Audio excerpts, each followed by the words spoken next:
ក៏ដោយសារមានការដឹកនាំល្អពីមេក្រុមទើបមនុស្សនៅក្នុងភូមិអាចរស់នៅបានយ៉ាងមានក្តីសុខអស់រយៈកាលកន្លងទៅជាច្រើនឆ្នាំមកហើយដោយកម្រនឹងឃើញមានការឈ្លានពានពីមនុស្សខាងក្រៅឬជួបនឹងគ្រោះធម្មជាតិស្ងួតក្តៅទូរភឹកជំងឺឈឺថ្កាត់ធ្ងន់ធ្ងរណាឡើយទីនោះអ្នកភូមិរស់នៅមានអនាម័យស្អាតបាតច្រើនជាងគេបើធៀបទៅនឹងតំបន់ផ្សេងទៀតដូចជាសាច់សត្វដែលរកមកបានគេតែងតែយកទៅចម្អិនត្រឹមត្រូវមុននឹងទទួលទានពួកគេក៏ចេះសូនឬដុតដីច្នៃជាផើងឆ្នាំងក្អមភាជបានយ៉ាងស្ទាត់ជំនាញហើយក៏ចេះផ្សំនិងលាយថ្នាំដើម្បីព្យាបាលមុខរបួសឬជំងឺឈឺថ្កាត់ផ្សេងគេក៏ចេះសង់ផ្ទះតាមរបៀបអ្នករស់នៅក្នុងព្រៃបានធំខ្ពស់និងរឹងមាំល្អចេះវិធីចិញ្ចឹមសត្វព្រៃឬចិញ្ចឹមយកសាច់ចេះគោរពមនុស្សដែលមានអាយុច្រើនជាងចេះដឹងវិធីគុណគូមើលថ្ងៃខែឆ្នាំមើលសង្កត់ទិសតាមព្រះអាទិត្យឬព្រះច័ន្ទមុននឹងចាកចេញទៅកាន់ទីណាឆ្ងាយដោយមិនវង្វេងចេះប្រើប្រាស់បានយ៉ាងស្ទាត់ជំនាញនៅអាវុធយុទ្ធភ័ណ្ឌដូចជាព្រួញស្នាកាំបិតជាដើម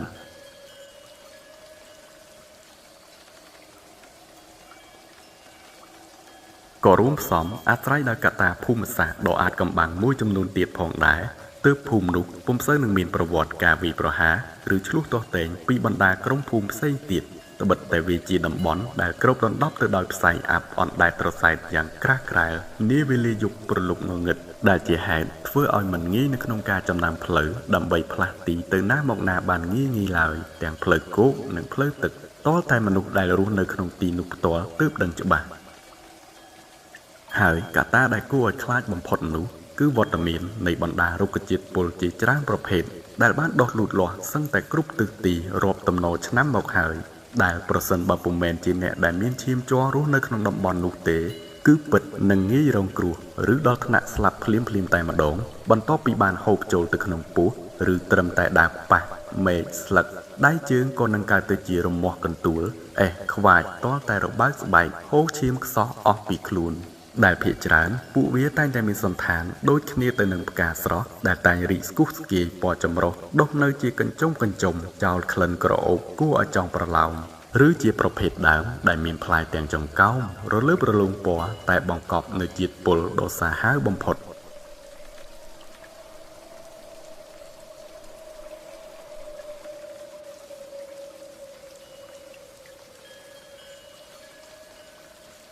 ចំពោះអ្នកភូមិក៏មានចំណូលចិត្តនៅក្នុងការតុបតែងខ្លួនក៏ដូចជាការយកម្សៅប្រេងក្រមួនមកលាបឬផាត់នៅលើផ្ទៃមុខនិងរាងកាយតាមតែចំណង់ចំណូលចិត្ត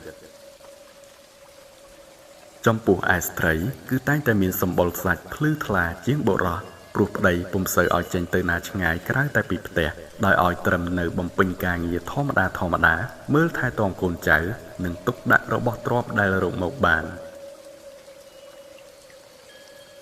ពួកគេច្រើនមានកម្ពស់ខ្ពស់កាត់តាមដូនតានៃបុព្វបុរសជំនាន់ដើមដែលប្រកបទៅដោយរាងកាយមាំមួនទាំងបុរសនិងនារីអាស្រ័យដោយសម្បូរប្រភពអាហារត្រីសាច់ឥតខ្វះទើបធ្វើឲ្យការរស់នៅមិនមានអ្វីចោទជាបញ្ហា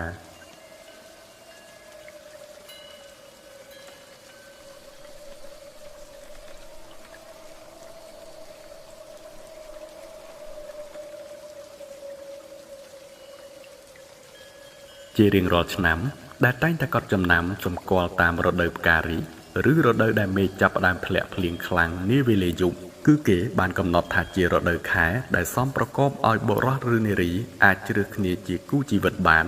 តាមរយៈការរៀបចំកម្មវិធីដ៏សប្បាយរីករាយនៅក្នុងភូមិជាមួយនឹងការតុបតែងខ្លួនតាមបែបប្រពៃណី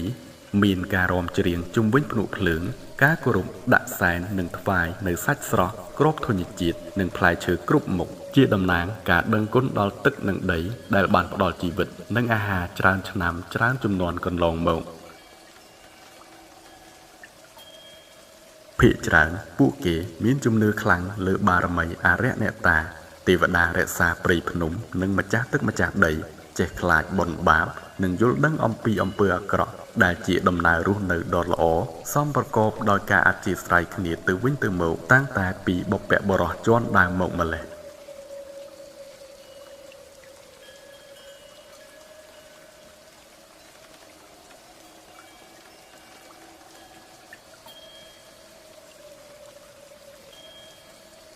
យ៉ាងណាមិញការរស់នៅជាក់ស្ដែងវាពិតមិនអាចជួបតែសុខស្រណុកស្រួលរហូតនោះទេ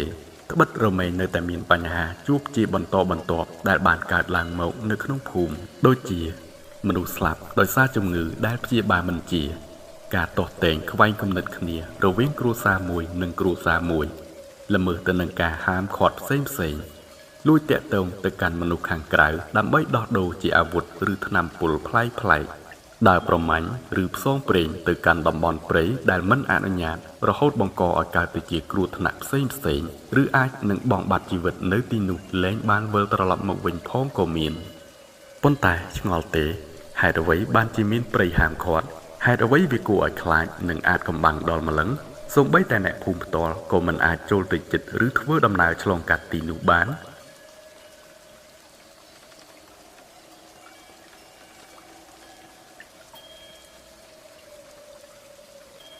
យើងនឹងរំលឹកខ្លះៗអំពីប្រវត្តិនិងប្រភពកំណើតនៃការចាប់ផ្ដើមការវិវត្តន៍រហូតមានព្រៃដ៏គួរឲ្យខ្លាចនោះ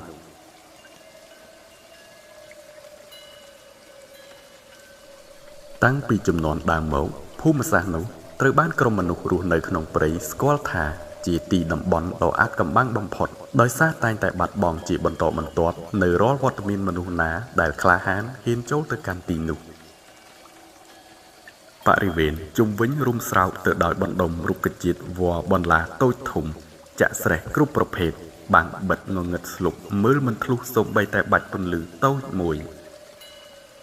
នៅខាងក្នុងច្រើនសម្បូរទៅដោយស្រទាប់ផ្សែងអាប់ក្រាស់ក្រែលអណ្ដែតត្រសែតទាំងយប់ទាំងថ្ងៃជាមួយនឹងក្លិនដ៏ក្រអូបយ៉ាងចម្លែកដែលអាចអន្ទងព្រលឹងសំដំវិញ្ញាណឲ្យយើងមានអារម្មណ៍ងងុយងកបាត់បង់ស្មារតីភ្លាមបាន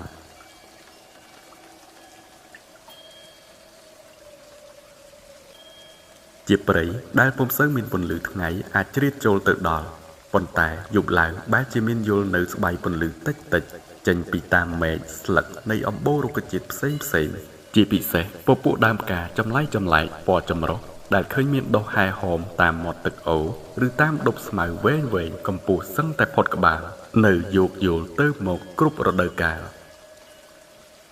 ទីនោះក៏ធ្លាប់ឃើញមានស្នាមនិងសំណល់សាកសពមនុស្សដែលរលួយក្រៀមនៅសល់តែគ្រោងឆ្អឹងជាប់សម្លៀកបំពាក់ដោយកាយវិការដេកឬអង្គុយផ្អែកជាប់តាមគល់ឈើក្នុងសភាពត្រឹមត្រូវដែលអាចសន្មតបានថាជាការស្លាប់ហាក់ពុំមែនពាក់ព័ន្ធនឹងការប្រយុទ្ធឬមានសត្វសាហាវអ្វីមកធ្វើបាបឡើយត្បិតគ្មានស្លាកស្នាមណាមួយគួរឲ្យកត់សម្គាល់បាននោះទេប៉ុន្តែគ្រោងឆ្អឹងខ្លះក៏បានបាត់ក្បាលចេញពីដងខ្លួនស្លាប់នៅតាមរូបថ្ម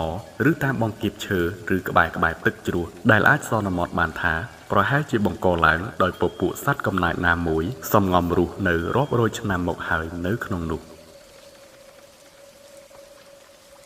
គេក៏ជឿផងដែរថានៅទីនោះវាគឺជាតំបន់ព្រៃដែលមានមន្តអាគមហុំព័ទ្ធដ៏ខ្លាំងក្លានិងមានព្រលឹងវិញ្ញាណដែលគេតាមនៅមើលថែរក្សាមិនឲ្យមនុស្សណាអាចចូលទៅបំផ្លាញឬរុករានបានដោយងាយៗឡើយដែលហេតុនេះហើយទើបវាបានคล้ายទៅជាទីព្រៃដែលមានសេះសល់ច្រើនពោពេញទៅដោយភោគផលផ្លែឈើទឹកស្អាតសត្វព្រៃធំរ៉ែត្បូងពេជ្រថ្មប្រណិតនិងរុក្ខជាតិដ៏មានតម្លៃផ្សេងទៀតទាំងនៅលើគោកនៅក្នុងដីនិងក្នុងទឹកឥតគណនាបាន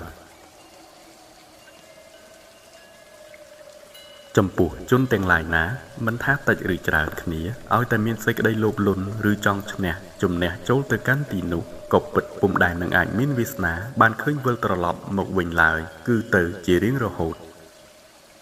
ក៏ព្រោះតែភាពអាចកំបាំងរួមនឹងឥទ្ធិពលនៃការនិយាយដំណើរតគ្នាមកជាច្រើនឆ្នាំទើបវាបានវិវត្តទៅជារឿងដែលមានការនិទានក្នុងរូបភាពផ្សេងពីគ្នាបរិយាយអំពីហេតុការណ៍ដែលធ្លាប់កើតមាននៅទីនោះយោងតាមរយៈបទពិសោធន៍នៃបុព្វបុរសជំនាន់ដើមដែលមានភាពក្លាហាននិងអាចបានរួចជីវិតមកវិញដោយសុវត្ថិភាពបន្ទាប់ពីចូលទៅកាន់ទីនោះ